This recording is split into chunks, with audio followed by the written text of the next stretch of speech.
that influences the distribution of organisms by structuring the particular climate of a region. Remember, climate has direct and indirect effects on organisms and often will determine the parameters of where a particular organism can or can't live. So what we're going to see is that when it comes to terrestrial ecosystems, two components tend to play a disproportionately large role in determining what type of organisms live there. And that is temperature and precipitation. And so if you understand why, or if you understand what the temperature and precipitation regime is in a particular area, you can then understand why the types of organisms that live there are found there. Now, most of these, particularly with respect to terrestrial ecosystems, they're described as a function of the major types of vegetation that live there, plants. Now, what do you think that is? Take a guess. Why would you want to describe an ecosystem based on the vegetation there if you're an ecologist, right? Go ahead. That's right. You go there. If they're not there, it's because they're dead, right? Or they've been removed. If you're looking at animals, they move. They hide. Plants are plants, right? They can't see you coming and get the heck out of Dodge, right? So they're repeatable. You can measure them. And when the abundances change, you know that it's because those plants aren't part of the ecosystem anymore if they're not there anymore, and new ones show up. So plants, because of the virtue that they typically don't move, right, at least not a lot, they are a good indicator species for the structure of a community. And so when we talk about these ecosystems, we're talking about, with respect to terrestrial ecosystems, plants. And plants are heavily influenced by temperature and precipitation for different reasons. Obviously, precipitation is a no-brainer. Plants need water to grow. And so their ability to grow and the types of plants that can grow are going to be a function of how much water is available. Temperature is a little bit different. Temperature is a bigger player in terrestrial ecosystems because temperature can fluctuate on a much larger scale in terrestrial environments than it can in aquatic environments. Remember, water has this nice property, what do we call it? High specific heat or high heat capacity, and it's very hard to change the temperature of water radically. Right? It takes a lot of energy. But air heats and cools much quicker. So the temperature in certain ecosystems can wildly fluctuate between very hot and very cold, and to a degree where it's going to influence whether or not plants can grow there. That's much less of a case in aquatic ecosystems where it never gets too hot or too cold for plant life to be able to grow pretty efficiently at all times. So temperature and precipitation are big factors. But what we're going to see is there's two parts to each one of them. So when we talk about ecosystems, we're going to ask about, on average, what's the mean temperature in that ecosystem, in that particular place, annual mean temperature, right? So if you were to take the average temperature for 365 days, average them all together, that would be the annual mean temperature. But also you want to measure how much variability in the temperature it is. In other words, is it always pretty much the same temperature, or are there some days when it's really hot, some days when it's really cold? Does it have a high variability, or does it have a low variability, not without much fluctuation? And you do the same thing for precipitation. So you never measure, on average, how much water falls in a year, on average, a month. What's an annual average precipitation? But how much is the annual variability? You know, are there months where it's really wet and really dry, or is it pretty much raining the same amount year round? Okay, so we're going to look at those two components, and when we do, we're going to be able to explain why you see major patterns in vegetation just based on those two factors, and those, for each factor, those two components to each factor, the annual mean value and the annual variability. In aquatic ecosystems, it's a little bit different. First of all, water's not a factor, right? That has something to do with the word aquatic, right? It's kind of a canceling, right? When you're aquatic, you don't really care about how much rain falls or not because you're in water all the time. So water's not exactly a limited resource. And Temperature is not as big a deal either because the water is a great insulator. So even in high latitudes, it's never going to get too hot or too cold. The water's going to keep it within a tolerable range. Not to say it doesn't play any influence, but it doesn't play the main influence. In fact, you can explain much more of the structure of aquatic ecosystems when you consider light. Now, light's a much bigger deal because the air is a very poor filter of light. So anywhere the sun shines on the planet in a terrestrial ecosystem, there's going to be enough light to support photosynthesis. But water is a very different story. Water is a very, very voracious consumer of light. And it's not long before water will remove all the energy of light, and light will only penetrate a very, very shallow amount into the world's oceans and still have enough energy to support photosynthesis. So water is a much better filter for sunlight, so that's going to constrain where plants can grow. They're going to be limited to those portions of aquatic ecosystems that have enough light to support photosynthesis. And the vast majority of the world's oceans lie below that threshold and are basically devoid of any photosynthesis. But the other thing that plays a relatively bigger role is nutrients. Nutrients are dead or decaying components that are building blocks that plants need to fabricate their molecules when they undergo photosynthesis to build their biomass. And that's things like nitrates and phosphates and some other things we're going to talk about later in the course. And you might say, but aren't nutrients important in terrestrial ecosystems? And absolutely, they are. Some soils are more fertile than others. But the relative importance they play is less because in terrestrial ecosystems, when something dies or when something drops some waste, where does it fall? Onto the ground, the soil. What does the soil do? Catches it, retains it, keeps it within the system so it can be recycled. What happens when something dies in the ocean? It sinks, and pretty soon it's sunk to somewhere where there's no life. And even if it does decompose and recycle the nutrients, now those nutrients are down deep where there's no light, and they can't be used. So there's a disconnect in aquatic ecosystems as to where the nutrients are versus where the sunlight is. So because aquatic ecosystems tend to become nutrient limited much more rapidly than terrestrial ecosystems, nutrient levels play a much bigger role in structuring the plant life or the photosynthetic communities of aquatic ecosystems.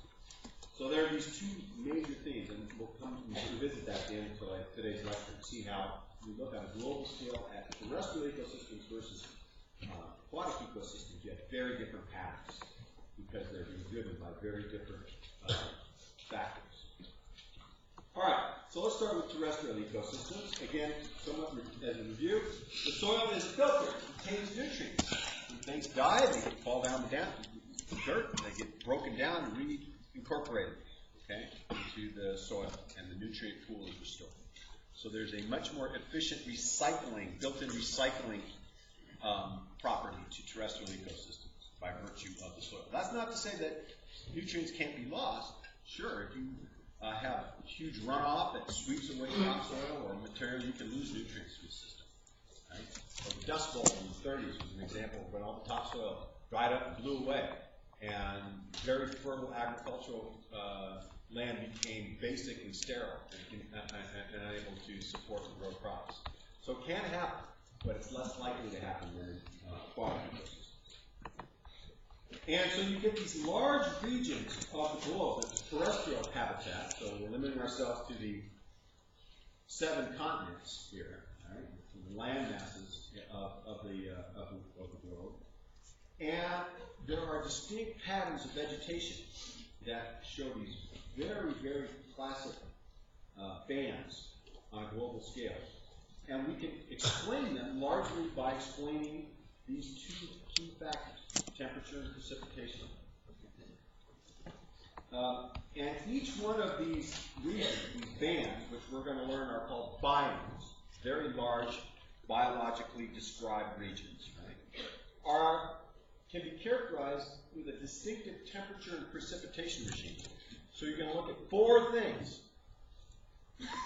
You're going to look at the average annual temperature and the average annual precipitation. That's just a single number. That just is on average. This is the value. But then you're going to look at how much spread around that average value you get in a year. That's the variation. So you're going to look at the annual variation in temperature and precipitation. And when you consider all four of those, you can kind of do what's called an orthogonal discriminant analysis, where you can plot out these things, and I'm going to show you that on a graph, and you get very distinct regions that are characterized by distinct types of vegetation that reflect the conditions found in those regions. All right. So, let's start with a map. This is from your book, and these are the major terrestrial biomes that some classification systems have. And there's some, I don't know, 17 or 14, I'm not quite sure what the number is, right?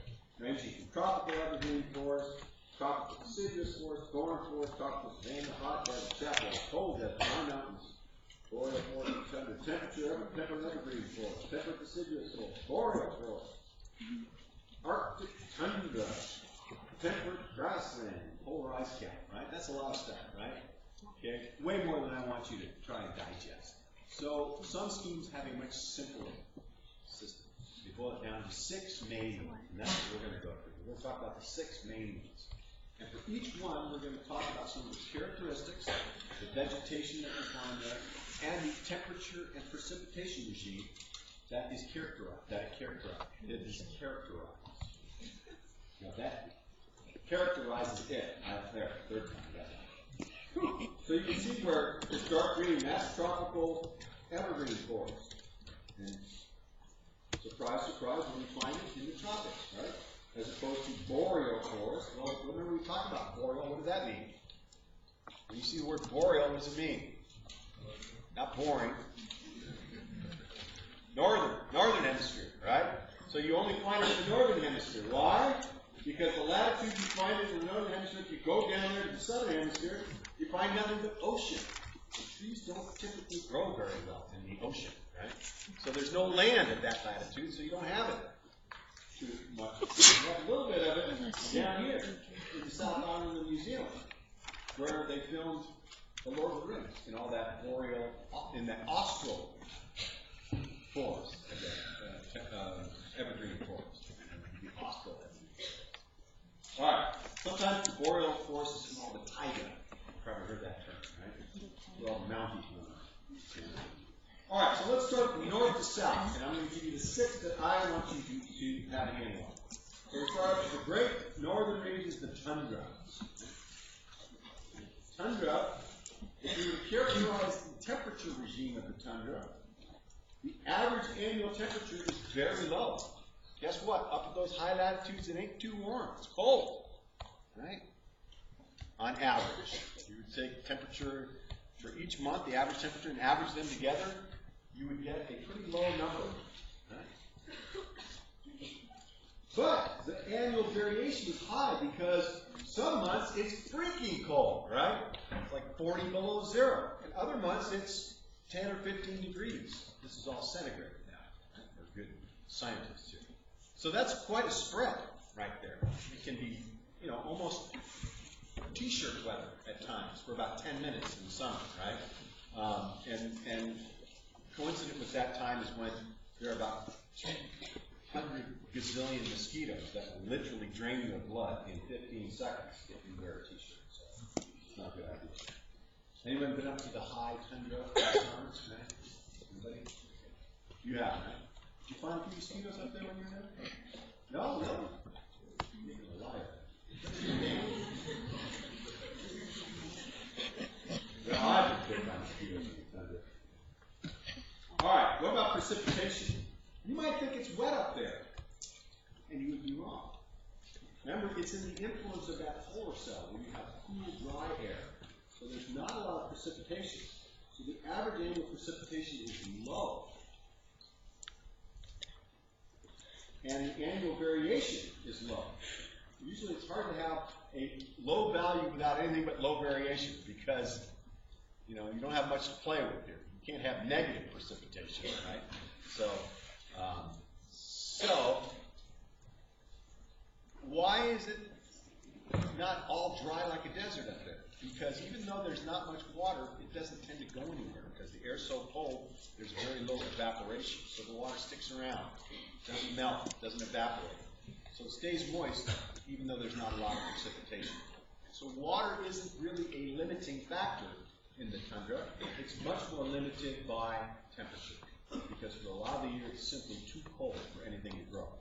Right? And it's got to just be dormant. And not only that, it's also dark during the time. So here's some panels from your book. The very top panel shows where you find the tundra, and you find it across the very top of the northern hemisphere continents. Okay? You find a little bit of it in high altitudes as well, on the tops of mountain ranges such as the Rockies and the Andes and the Himalayas, and even some of the high African regions like that. And what do you find at the tundra? Well, the plants you find are basically perennial herbs and small shrubs. These are things that live multi-year and have a dormant phase. They just kind of hunker down and sit out for a long winter. And then when the sunlight comes and it warms up, they just go boom and explode and grow. So for a short period of the year, it's very productive. And so what you see is that panel up above is the seasonality. You can see there's a strong seasonality there where things like photosynthesis, flowering, and fruiting of plants is constrained to a very short period during the summer. And that's when all the animals show up. Mammals, birds, insects, all of that show up to take advantage of that very short productive season. So a lot of animals migrate to the tundra in the summer for feeding, but then get the heck out of Dodge before the winter comes. And you can see the top two panels, the very top one is annual temperature. From January through December, you can see from January to about May, it's pretty cold. It's below zero. And it's only about in May that it starts eating up above the freezing line, right? And it kind of maxes out in July where it can get up to over 5 degrees centigrade, a balmy 5 degrees C. And then it gets cold very quickly again. So if you were to take the average value of that curve, it would be very low. But there's a big spread. It varies quite a bit throughout the year. And why does it vary so much? Because it's at a high latitude, so it's subject much more to the seasonality of the Earth's revolution around the sun than itself at the axis. If you look at precipitation, you can see that it rains pretty much consistently year-round and at very low levels.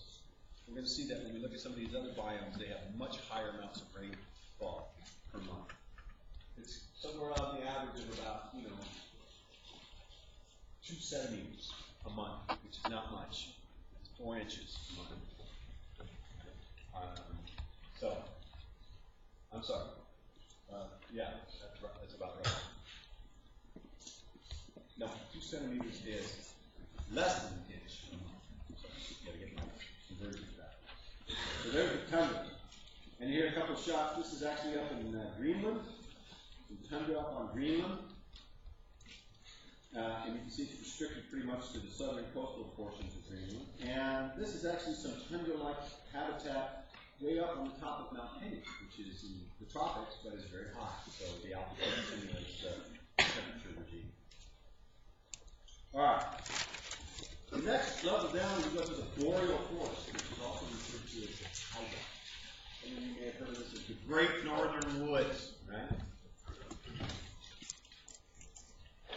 And here, as you might expect, the average annual temperature is low. So it's not very low like the tundra. It's low. Why? Because it's a little bit lower in latitude than the tundra. So it gets the benefit of a little more solar radiation.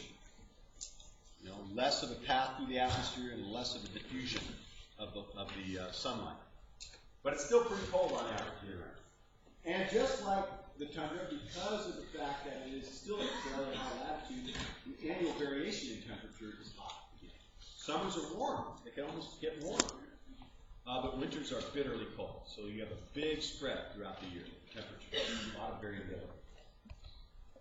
In terms of precipitation, it also is influenced by a number of factors, and one of them being the dry air from that polar cell. And so it's low. It tends to be low, and the variation is also low. It's slightly higher than the tundra, but still low on the scale of things. But again, it's not arid. Why? Because the temperatures prevent the large-scale evaporation of that moisture, so the moisture tends to stick around. So it doesn't take a lot to keep things moist. All right. So let's look at a similar collection of graphs and pictures of the boreal forest.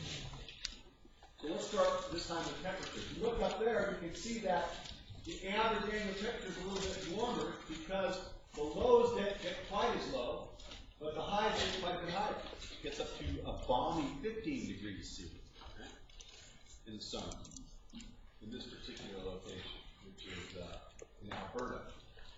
So there's a 40 degree centigrade range between the coldest temperatures and the warmest temperatures. That's a pretty broad range. You can see the precipitation. It's a little bit higher. Remember, you never had any months getting up to 5 centimeters in the tundra, but you have some months where it's a little wetter, okay, where it gets up to 5. But it's still fairly low, and the variation is low because you're not talking about the difference between 1 and 5 is not that great, right? So it's still low, a little bit higher than the tundra, but still low on scale. And again, very strong seasonality, both on all the plant functions and the organism, animals that are in that ecosystem. And the dominant plants, the real dominant are trees, and mostly conifer trees, evergreen trees, trees that don't drop their leaves. Pines, firs, spruces, cedars, hemlocks, what else? You name it, right? Probably some other varieties I haven't thought. And so here's a picture. That one's actually from Colorado. It's not exactly in that lane. That's altitude. Colorado's got elevated, so you have a taiga-like habitat there, but you can see all the evergreen trees there. And there's that little piece of it there, Fiordland in New Zealand, South Island. We have southern boreal forest, which is kind of an oxymoron, right? Southern boreal forest, right? That means southern northern forest. All right. Moving down, we're going to get in the temperate zone now, and the two main temperate habitats are characterized by whether there's trees or there aren't trees. Right? So, the one with trees is what we call the temperate deciduous forest. Now, how many of you know what deciduous means? One person, right? Two people, right? It means that the leaves do what? They fall off in the winter, and then they sprout off again in the spring. It seems like pointless exercise. Every year I drop the leaves, and every spring I got to grow new ones, right? Okay? Well, there's reasons for it that are beyond the scope of this, of course. But basically, in the temperate deciduous forest, we are now getting to a latitude where the average annual temperature is moderate, right? It's cold in the winter, warm in the summer, but on average, it's moderate, right? If you took it on average, it would be pretty pleasant. Unfortunately, it doesn't stay that way year-round cycle. So the variation is high still, right? So you're taking basically the tundra curve and just shifting it up a little bit and dampening it a little bit, but not a lot. Right? So it's warmer. And it still fluctuates. You still have strong seasons, right? And when you talk about precipitation, it is also moderate because now you're under the influence of that Ferrel cell and polar cell convergence where the air is rising and releasing moisture, right? You're at that latitude where moisture is being released by rain. It's not as much as you would get down in the tropics, but it's still a good source of moisture. You get rain in the temperate deciduous forest. And the variation is moderate. So you have dry months and wet months. And typically, the wet months are, when do you think the wet months are? It's very counterintuitive. It's not like here. Our wet months are in the cooler months. It's actually in the summer, right? Anyone from the East Coast? Really? So what does it do all summer? Rains, right? And in the winter it's snow, right? So it makes sense to have a lawn there, right? Because you don't have to water it all summer long, right? And you don't have to mow it all winter long.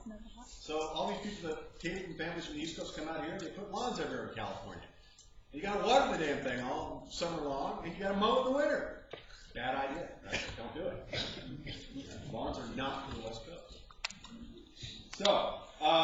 So it's actually quite warm and humid in the sun. So if we were to look at a classic temperate deciduous habitat, this one particular one is in Rhode Island. You see where you find it? You find it at temperate latitudes, but not everywhere at temperate latitudes. Right? Only in certain regions. You're going to learn. The regions where you don't find it are that way because of topographical influences. In particular, they're either at higher altitudes where you have big mountain ranges like the Himalayas and the Andes and the Rocky Mountains, or you have the effects of mountain ranges, which are these rain shadows where there's no moisture, not enough to support trees. And there you'll find the next biome we're going to talk about, grasslands. Okay, so you can see here you take that tundra, or that taiga temperature curve, and you just shift it up a little bit, right? Very warm in the summer, gets below freezing in the winter, so it's moderate on average, but there's still high variation.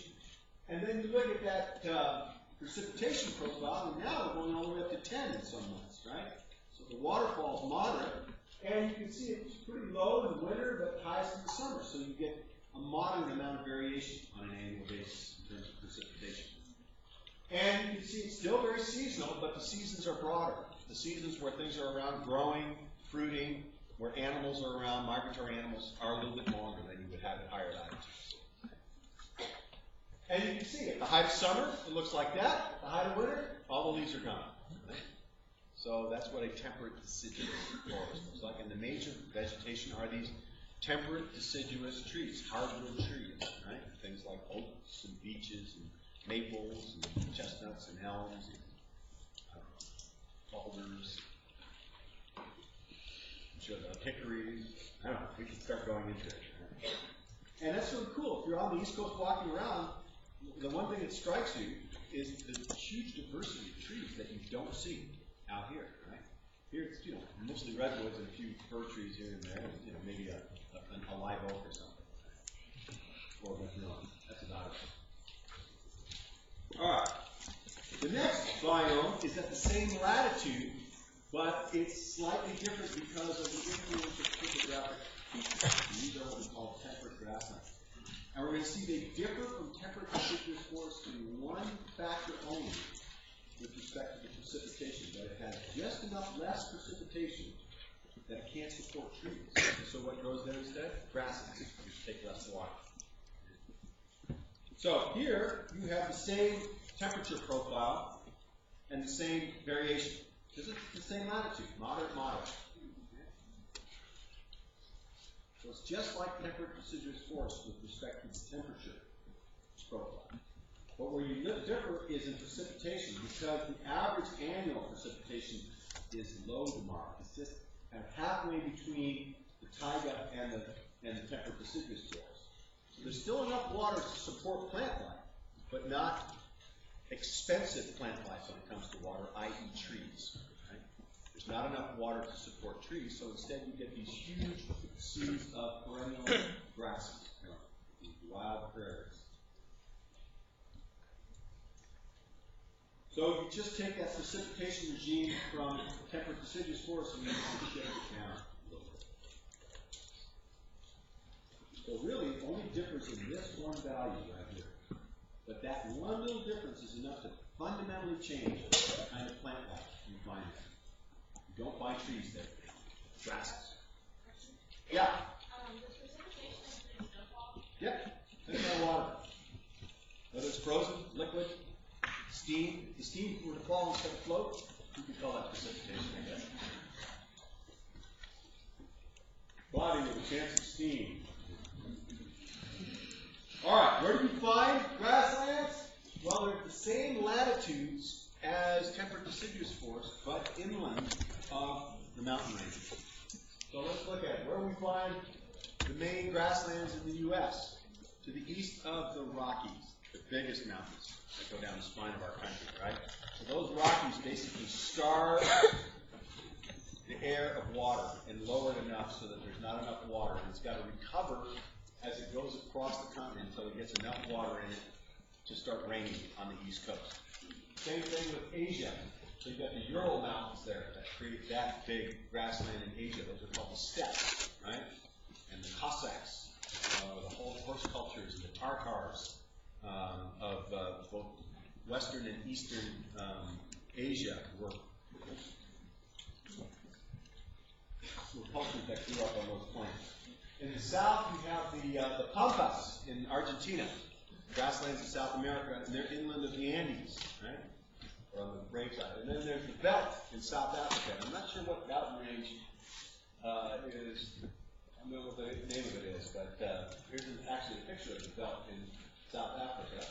And there's the Nebraska prairie in the spring, right? So you can see these grasslands, where you can find them. And you can see also that temperature regime looks a lot like the what you saw in the deciduous forest, but there's less water than you find in the deciduous forest. And that's the difference. The less, it's that little bit less water causes it to not be able to support trees. I mean, from the Midwest, from the heartland, from the Great Plains states, nobody? Really? Well, if anyone's been there, right? Anyone had the pleasure of driving through Kansas or Nebraska? Oh, look, another cornfield, right? Where'd you find all the trees? In the riverbeds, down where the rivers are. That's the only place they can grow, right? There's not enough water anywhere else. Still strong seasonality, and the dominant vegetation, natural vegetation, are these perennial grasses, and forbs are leafier type low-lying vegetation, but mostly grasses. And these are very, very intricate root systems that are really good at recycling and hanging on to nutrients. So these grasslands, the soils of these grasslands are extremely productive and fertile. And so people colonizing and moving out west recognized this and started growing domesticated crops in there because they grew so well in that soil and turned it, the natural prairie, into the breadbasket of the world in terms of wheat and corn, things of that nature, right? Because of these extremely productive soils that they found. All right, let me get to subtropical deserts. Now, you might already have some inkling as to why they are dry and arid. They're at that area where the cool, sinking air at the convergence of the Hadley and Farrell cells warms up and just basically sucks the moisture out of the ground, which creates the world's major deserts at that 30-degree latitude. So, as you might imagine, the temperature of these places has got a fairly high annual temperature. It's warm. But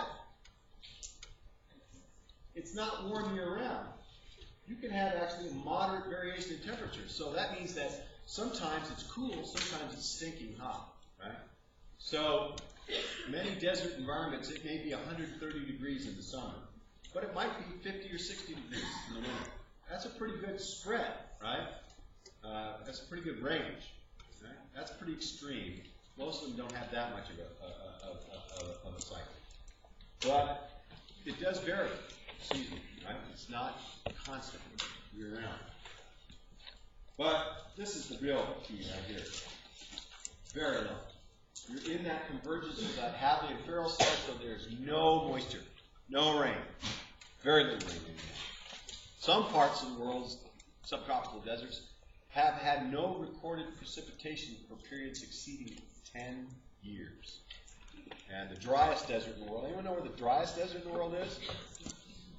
Not the Sahara, sorry. Not the Simpson. No? The what?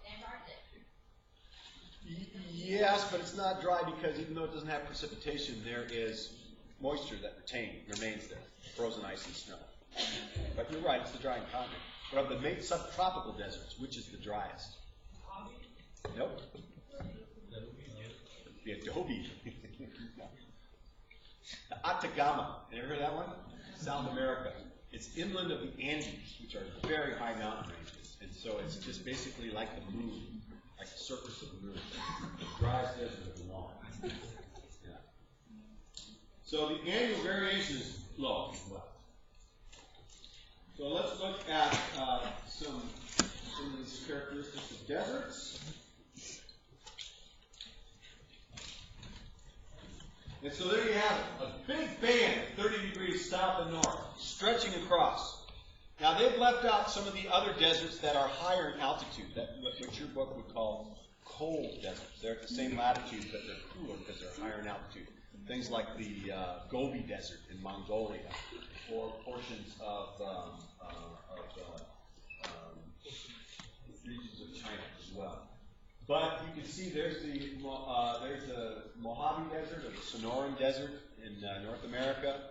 There's the Atacama in South America. There's the Kalahari in South Africa. There's the Sahara in North Africa. There is the Rub al Khali, which is in Saudi Arabia. I don't know what the one in Iran is called, but it's very dry there as well.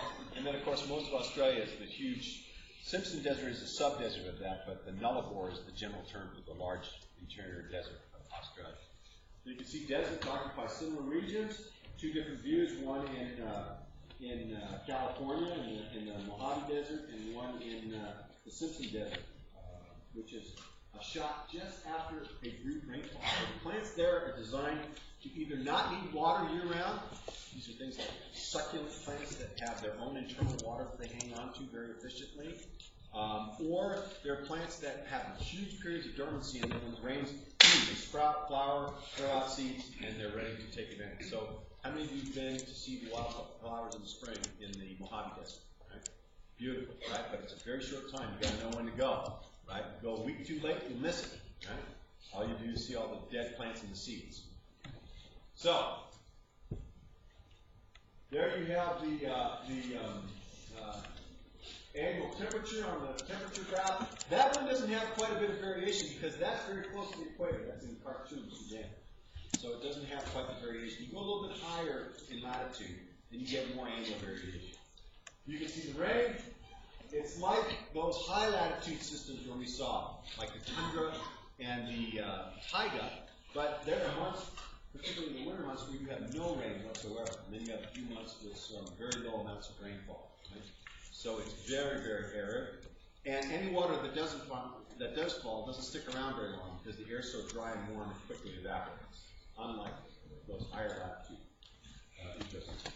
But things that can live there, and what kinds of things live there? Well, different growth forms. The dominant plants are plants that have adaptations to allow them to live in arid, low water environments. They either got life history strategies that allow them to persist in between brief moisture inputs, or they have succulents like cactuses and things of that nature that can tap down and find moisture a little bit deeper and can retain it because they have a thick coat that prevents evaporative loss, and they have succulent, pulpy body that holds onto the water really well. But these are plants that are designed to live in low moisture environments.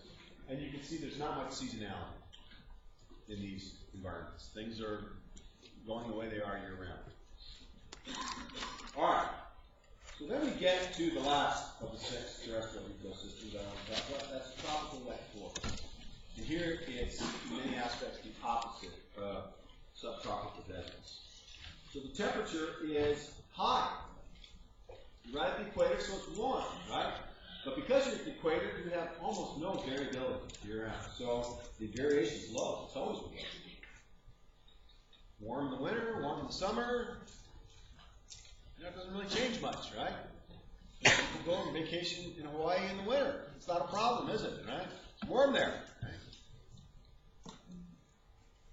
But it's the precipitation that the annual average precipitation is very high.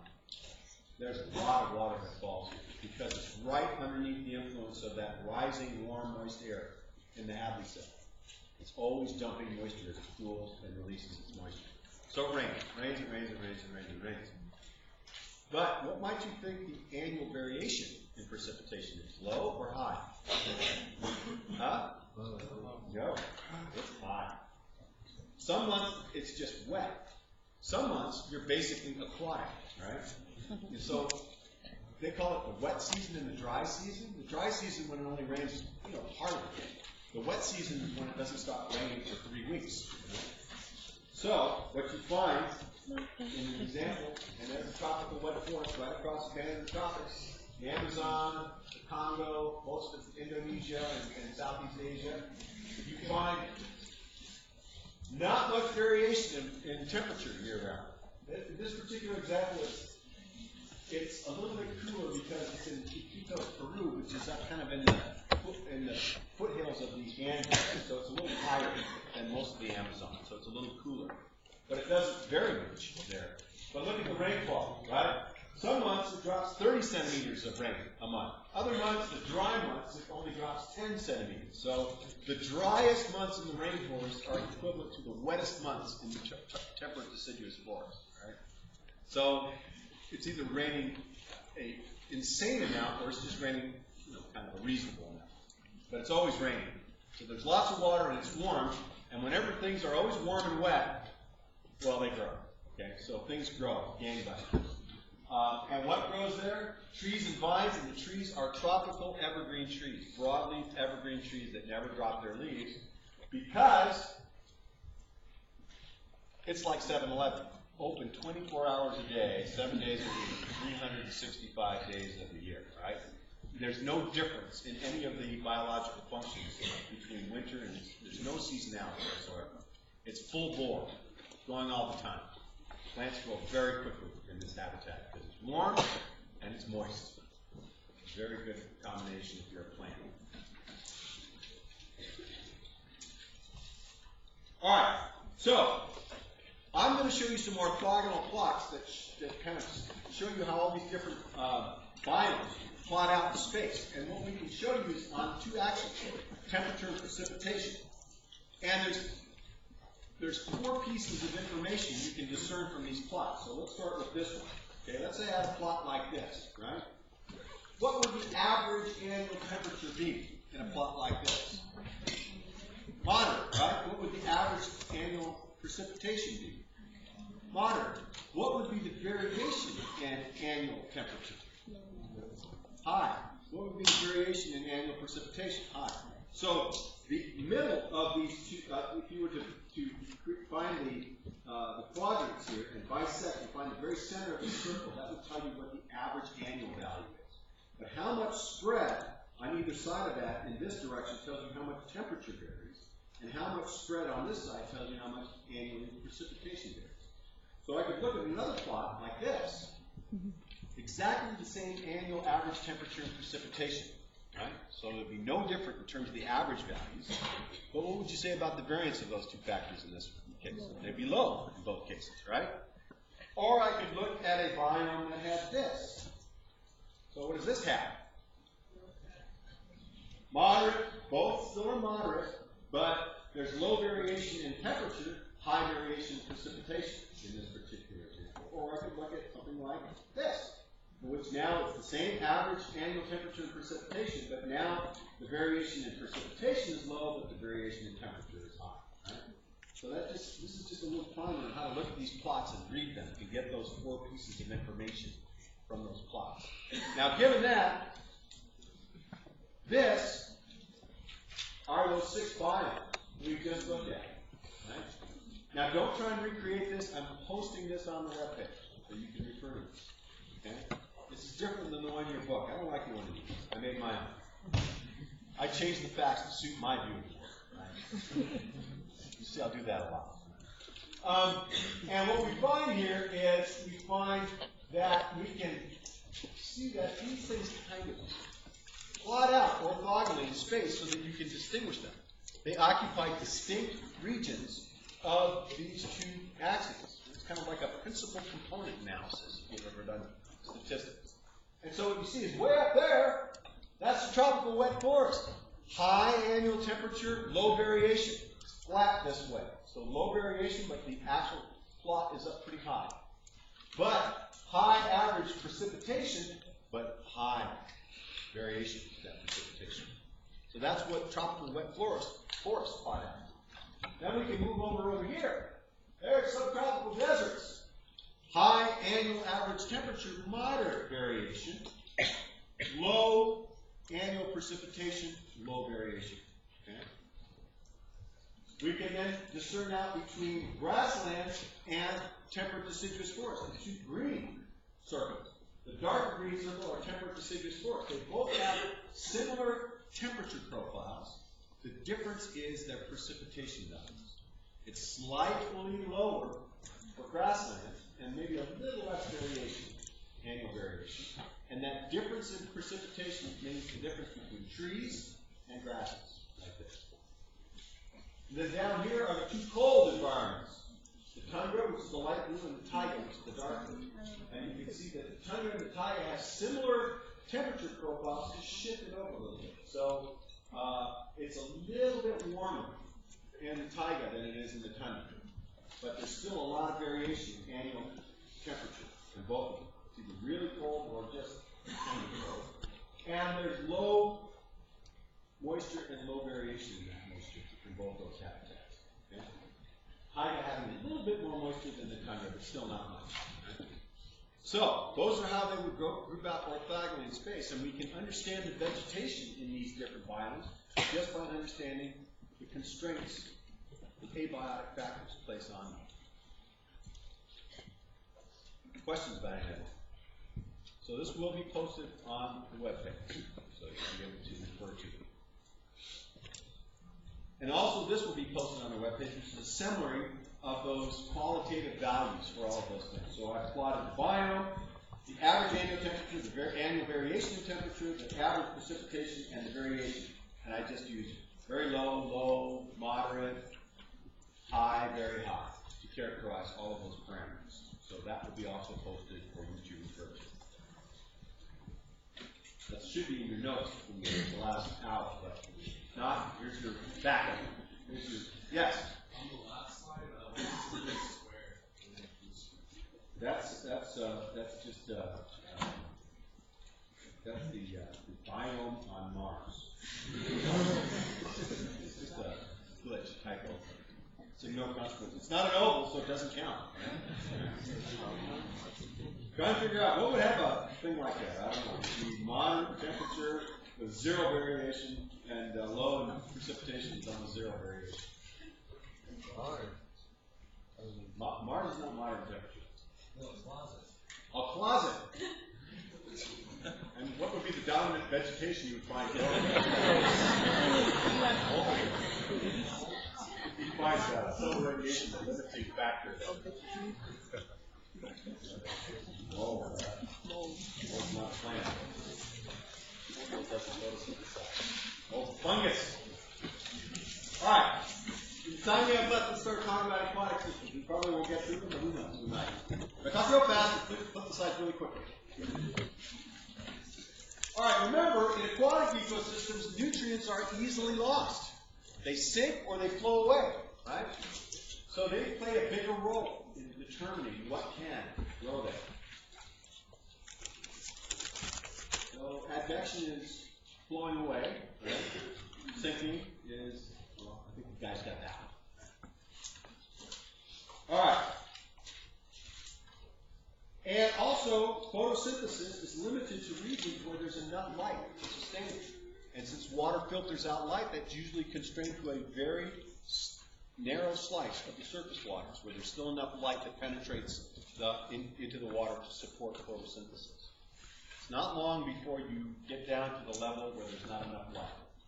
Usually that's somewhere around ballpark figure 1% of the amount of light hitting the surface. Right? And even in the clearest water, that gets down to that level after about 100 meters. Now that seems like a lot of distance to you and me, but the average depth of the ocean is 10,000 meters. So 100 meters is a very small percentage of 10,000 meters.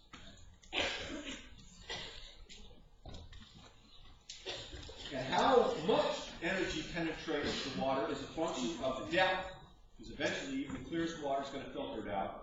But the clarity, the more stuff in the water, gunk in the water, the more quickly the light will attenuate. So turbid, dirty water has a very much shallower productivity layer than clear water. You would think. But there's this inverse relationship. Turbid, dirty water tends to have more nutrients. Clear water tends to have low nutrients, so the nutrients limit light in the clear water. So both of them work to limit productivity.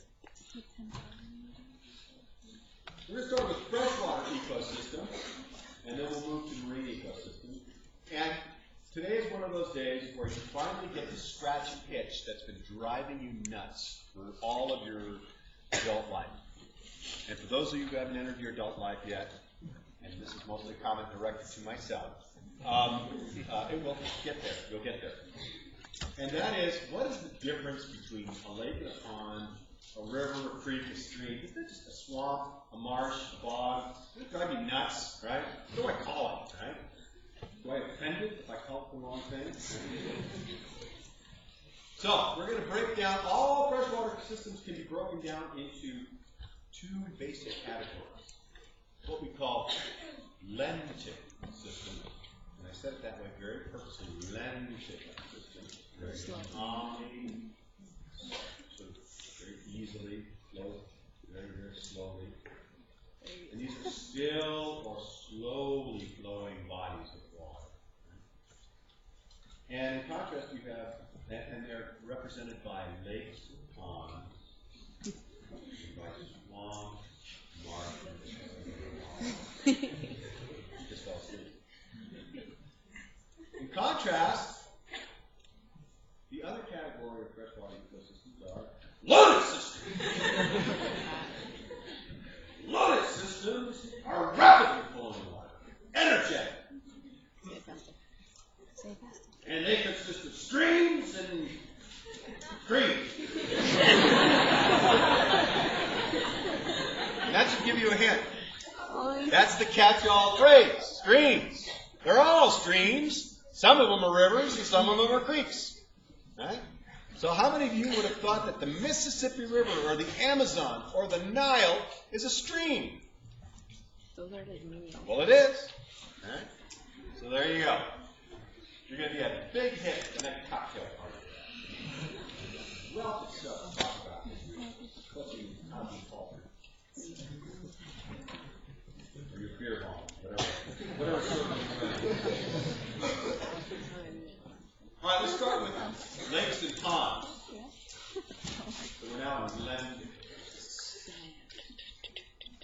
And lakes and ponds have a horizontal structure, so we can delineate distinct portions of a lake and pond in a horizontal direction. So if I could walk on water, and don't read more into that statement than I said, I would start walking onto a lake or a pond, and I would transition from one portion of that lake to another as I went out across the surface of the lake or pond. And it's all delineated by what you find on the bottom underneath it. So the horizontal structure consists of the littoral zone. And here, the water is shallow enough that enough light can get down to the bottom and allow rooted vegetation to grow. Right? So any part of the lake, if I were to sort of like start coloring in the lake from the edge in, I would color in one color anything where I found vegetation growing on the bottom below me. Right? But the minute it got so deep that no vegetation could grow there, I'd switch to a different color and fill the rest of the lake or pond in with a different color, and that would represent the limnetic zone. Here, that's that portion of the horizontal lake that is over the bottom, that's too deep to support rooted vegetation. Now, does that mean nothing grows, no photosynthetic organisms grow in this portion of the lake? No, because there are organisms that can photosynthesize that are floating in the water up on the surface that are perfectly happy living in the limnetic zone. Okay? As long as they don't sink down too deep. Things we call phytoplankton. Now, vertically, the same structuring principle occurs. It's defined by the depth in which there's enough light for photosynthesis and the depth in which there is not enough light. But it's in a vertical context, so we call it the photic zone, which is the surface layer of a lake and pond. And the entire photic zone, you will find enough light to support photosynthesis. So by definition, the entire littoral zone is part of the photic zone, right? Because it's light that's determining where the end of the littoral zone is. But a portion of the limnetic zone is not part of the photic zone. The surface of the limnetic zone is part of the photic zone. So if you go beneath that, you go into the aphotic zone, where there's not enough light to support photosynthesis. So basically, horizontally, littoral, limnetic, vertically, photic, aphotic. And you break up a lake or a pond into more nice features. Now, every lake or pond may not have all of these features. Shallow lakes may not have a limnetic zone. The biggest lake in Texas is artificially made, and Lake Travis, no, I forget what it is, but it's its deepest point is 8 feet deep. They built this thing, for bats, I think. Right? It's like, it's like the size of Rhode Island. I don't know. And it's huge, but it's shallow, so it doesn't have a limnetic zone. It's 100% literal. Literally. Now, another term you'll see is the benthic zone, or benthos, and that's the bottom. The whole bottom, anything covered with water, the bottom part we call the benthos, or the benthic zone. And that's the same term you'll use in marine ecosystems as well. So if you're benthically inclined, you're a bottom dweller. If you're a benthic organism, you live on the bottom. All right, so let's look at that visually, graphically. So you've got the littoral zone. As you extend outward horizontally, whatever you've got vegetation growing on the bottom, that's part of the littoral zone. Once you get out past that, you're now in the limnetic zone. If you were to go drop down, you wouldn't find any vegetation growing on the bottom anywhere underneath the limnetic zone. Vertically, that horizontal, that slice of the surface where there's enough light for photosynthesis, and I noticed there was a flash there, I will be posting this graphic on the webpage. Save your smartphones. If they're not that smart, they didn't know they needed to take that picture. That would be the real case of a smartphone. But it says, you go to take it and say, you don't need to take that. There's an app for that. All right, and then below that, where there's not enough light to support photosynthesis, that's the apolar zone. And the entire bottom of the lake or pond is the benthic zone. Now, the last thing I want to talk about today before we break is even a more infuriatingly confounding question. What's the difference between a swamp, a marsh, and a bog? They all sound the same to me, right? By the way, that's where you find major lentic systems. You can see on a global scale, there's not a lot of fresh water out there.